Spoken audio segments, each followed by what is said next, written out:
சாப்பிட்டா? அல்ஹம்துலில்லாஹ், அல்லாஹ்வினால் நல்லா இருக்கேன். எங்க போயிட்டு வர? மதரசாவுக்கு போயிட்டு வரேன். அப்புறம் நான் இதுவரைக்கும் நோன்பு வச்சதில்லை. இந்த வருஷம் தான் நோன்பு வைக்கலாம்னு நினைக்கிறேன். நோன்பு பத்தி எனக்கு கொஞ்சம் விவரம் சொல்றியா? இன்ஷா அல்லாஹ், என்னால் முடிந்தவரை சொல்றேன் கேளு. ஊசி போடுவதால் நோன்பு முடியுமா? நரம்பு மற்றும் சதை வழியாக நோன்பாளியின் உடலில் ஏதாவது ஒரு பொருள் உள்ளே செலுத்தப்பட்டால் நோன்பு முடியாது. எனவே ஊசி போட்டுக் கொள்வதால் நோன்பு முடியாது. நோன்பாளிக்கு குளுக்கோஸ் ஏற்றலாமா? நோன்பாளிக்கு குளுக்கோஸ் ஏற்றலாம், அதனால் நோன்பு முடியாது. காதில் மருந்து ஊற்றுவதால் நோன்பு முடியுமா? நோன்பாளி காதில் எண்ணெய் அல்லது மருந்து ஊற்றினால் நோன்பு முறிந்துவிடும்.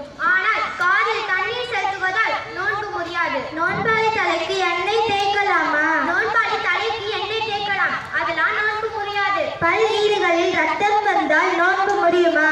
நோன்பாளி ஈறுகளிலிருந்தும் வரும் இரத்தமும் எச்சிலும் சரிசமமாகவோ அல்லது இரத்தம் அதிகமாகவோ இருந்து இரத்தத்தின் சுவை உணரப்பட்டால் நோன்பு முறிந்துவிடும். இரத்தம் குறைவாக இருந்தால் நோன்பு முடியாது. நோன்பாளி பல் பிடுங்கலாமா? நோன்பாளி பல்லை அவசியம் பிடுங்க வேண்டுமெனில் பிடுங்கலாம், தேவையில்லாமல் பிடுங்குவது மக்ரூஹ். நோன்பாளி கண்ணில் மருந்திடலாமா? நோன்பாளி கண்ணில் மருந்து ஊற்றலாம், சுருமா இட்டலாம், அதனால் நோன்பு முடியாது. கண்ணில் இட்ட மருந்து மற்றும் சுருமாவின் சுவை தொண்டையில் இறங்கினாலும் சரியே. ஊதுபத்தி, சாம்பிராணி புகை வாய்